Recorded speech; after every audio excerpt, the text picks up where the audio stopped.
Hello बच्चों, आप सभी का अपना यूट्यूब चैनल YRS क्लास में बहुत बहुत स्वागत एवं अभिनंदन है। तो प्यारे बच्चों, आज इस वीडियो में हम पढ़ेंगे क्लास 11 विषय हिंदी यानी कक्षा 11 में जो सब्जेक्ट आपका जो विषय आपका हिंदी है, उस हिंदी में 10 नंबर के लिए महत्व प्रश्न आपसे पूछे जाते हैं। तो आज प्यारे बच्चों, इस वीडियो में जो 10 नंबर के महत्व प्रश्न आते हैं, आज हम उन सभी प्रश्नों को आपके सामने अच्छे तरीके से बताते हैं। कक्षा 10 विषय कक्षा 11 विषय हिंदी। इसमें प्यारे बच्चों, मैंने इसके पहले की वीडियो में प्रश्न नंबर 1 से प्रश्न नंबर 38 तक बता दिया था। तो आज इस वीडियो में हम पढ़ेंगे प्रश्न नंबर 39 से। तो 39 आपके सामने कह रहा है, किन्हीं दो परगतवादी को हम क्या कहते हैं प्यारे बच्चों? छायावादोत्तर भी कहते हैं। यानी किन्हीं दो परगतवादी या छायावादोत्तर गद्य लेखकों तथा उनकी एक एक रचना का उल्लेख कीजिए। यानी प्यारे बच्चों, छायावादोत्तर युग के दो लेखक और उन दोनों लेखकों की एक एक रचना आपको लिखना है। यह प्रश्न इस तरह से भी पूछ सकता है, छायावादोत्तर युग के किन्हीं दो गद्यकारों के नाम लिखिए। ये जो प्रश्न है 2007 में पूछा गया है। तो इसके उत्तर में लिखेंगे प्यारे बच्चों नंबर 1 करके रामधारी सिन्ह दिनकर। प्यारे बच्चों, आपको ध्यान देना है, रामधारी सिन्ह दिनकर ने अर्धनारीश्वर की रचना की, जबकि रामवृक्ष बेनीपुरी ने माटी की मूर्त की रचना की। आपसे पूछ सकता है एग्जाम में, माटी की मूर्त किस गद्य लेखक की रचना है? तो आपको बताना है रामवृक्ष बेनीपुरी।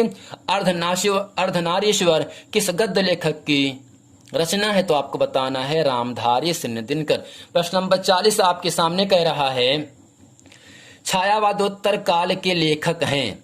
पहला ऑप्शन आपके सामने है विद्यानिवास मिश्र, दूसरा है आचार्य रामचंद्र शुक्ल, तीसरा है गुलाब राय, चौथा है श्याम सुंदर दास।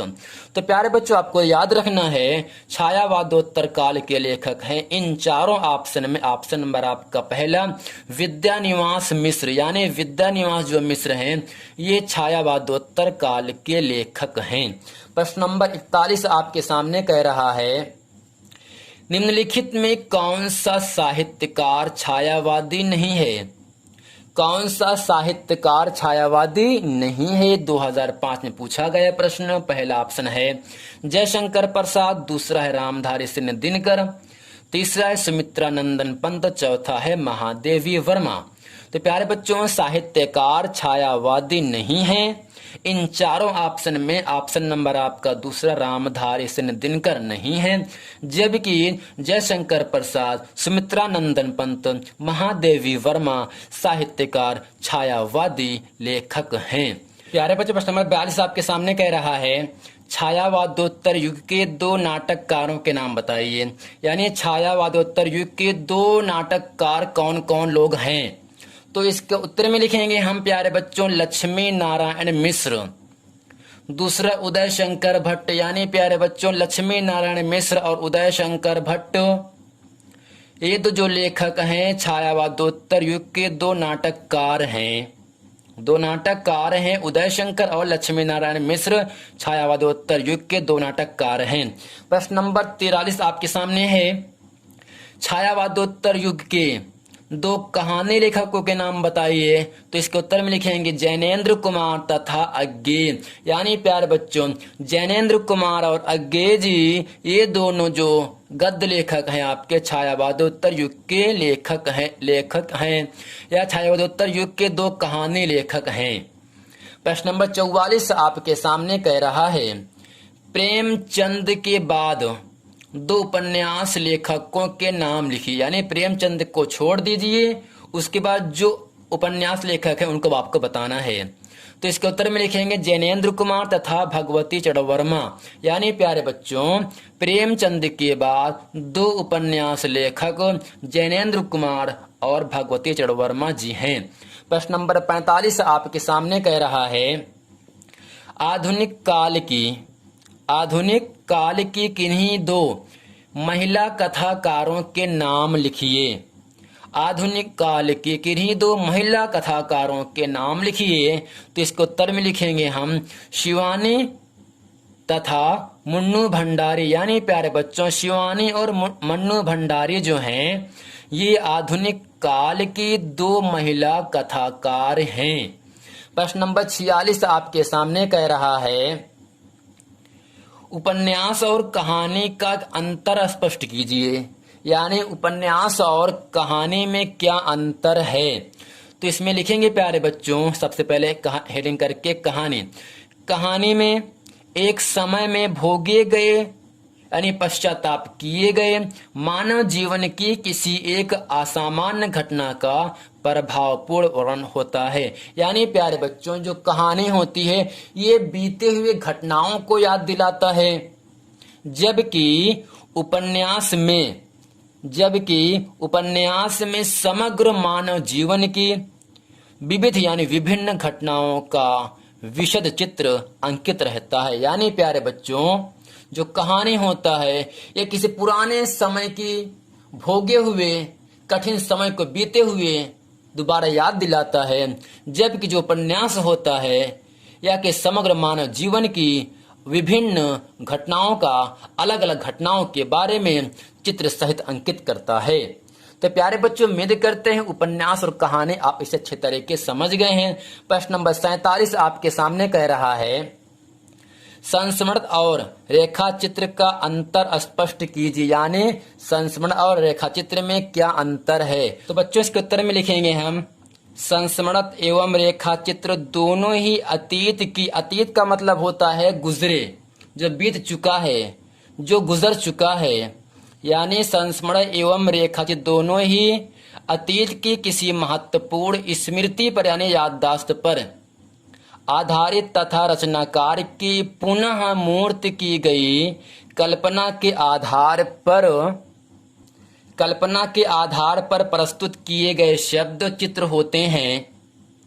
संस्मरण का शब्द चित्रपूर्ण होता है, चित्र से भरा हुआ होता है, जबकि रेखा चित्र का शब्द चित्रपूर्ण हो सकता है और अपूर्ण भी।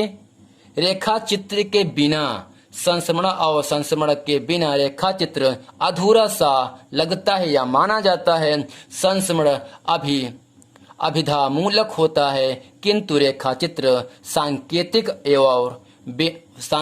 और व्यंजक होता है।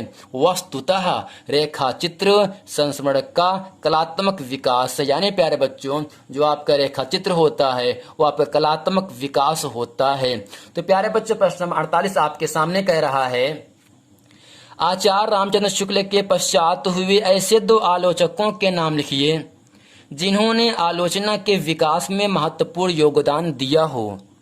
तो इसके उत्तर में लिखेंगे हम नंदुलारे वाजपेयी तथा हजारी प्रसाद द्विवेदी। यानी प्यारे बच्चों नंदुलारे वाजपेयी और हजारी प्रसाद द्विवेदी ये आचार्य रामचंद्र शुक्ल के पश्चात यानी बाद हुए 2 ऐसे आलोचक हैं जिन्होंने आलोचना के विकास में महत्वपूर्ण योगदान दिया।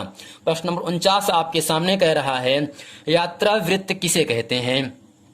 किन्हीं 2 यात्रा वृत्त लेखकों की एक रचना का नाम लिखिए।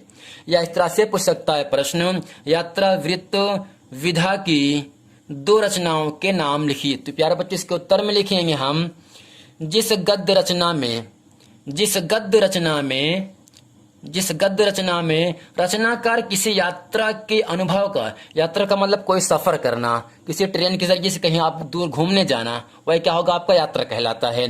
यानी जिस गद्य रचना का रचनाकार किसी यात्रा के अनुभव का यथावत तथा कलात्मक वर्णन करता है उसे यात्रा वृत्त कहते हैं। जैसे आप लोग घूमने जाते हो ना, जब घूम करके आते हो तो अपने बच्चों को इस तरह से बताते हो जैसे आप उस तरह को, जैसे आपके बच्चे उसको देख लिए हों।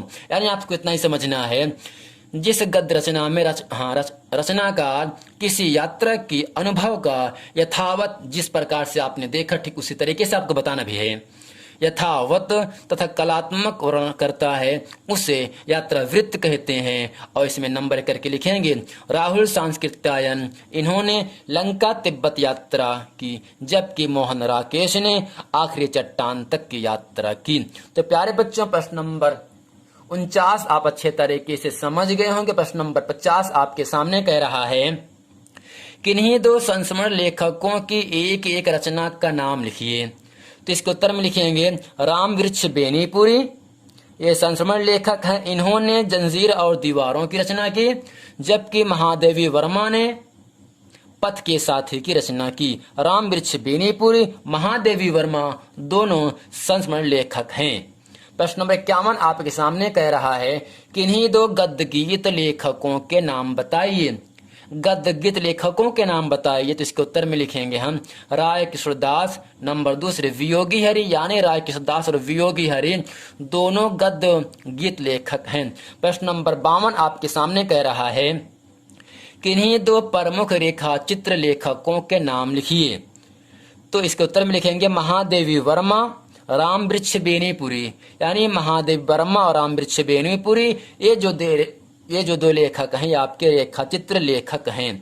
प्रश्न नंबर 53 आपके सामने कह रहा है छायावादोत्तर युग के प्रमुख जीवनी लेखकों के नाम लिखिए। तो इसके उत्तर में लिखेंगे नंबर एक करके राम वृक्ष बेनीपुरी, राहुल सांस्कृत्यायन, अमृत राय, विष्णु प्रभाकर, रामविलास शर्मा आदि। यानी प्यारे बच्चों छायावादोत्तर युग के जीवनी लेखक हैं राम वृक्ष बेनीपुरी जी हैं, राहुल सांस्कृत्यायन हैं, अमृत राय हैं, विष्णु प्रभाकर हैं, रामविलास शर्मा जी हैं।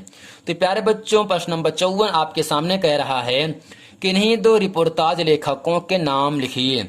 रिपोर्टाज लेखकों के नाम लिखिए। तो इसके उत्तर में लिखेंगे धर्मवीर भारती, दूसरा है कन्हैया लाल मिश्र प्रभाकर। यानी प्यारे बच्चों धर्मवीर भारती और कन्हैया लाल मिश्र प्रभाकर ये जो दो लेखक हैं रिपोर्टाज लेखक हैं। तो प्यारे बच्चों उम्मीद करते हैं ये पूरा प्रश्न वीडियो आपको अच्छी तरीके से समझ में आ गया होगा। यदि वीडियो समय पे पूरा वीडियो को लाइक करें और अपने दोस्तों में खूब शेयर करें। यदि आपने इसके पहले का वीडियो नहीं देखे हैं तो नीचे लिंक दिया है, आप वहां जाकर इस वीडियो को देख लें ताकि वह सभी प्रश्न आपको अच्छे तरीके से समझ में आ जाए। मिलते हैं अगले वीडियो में, तब तक के लिए थैंक यू।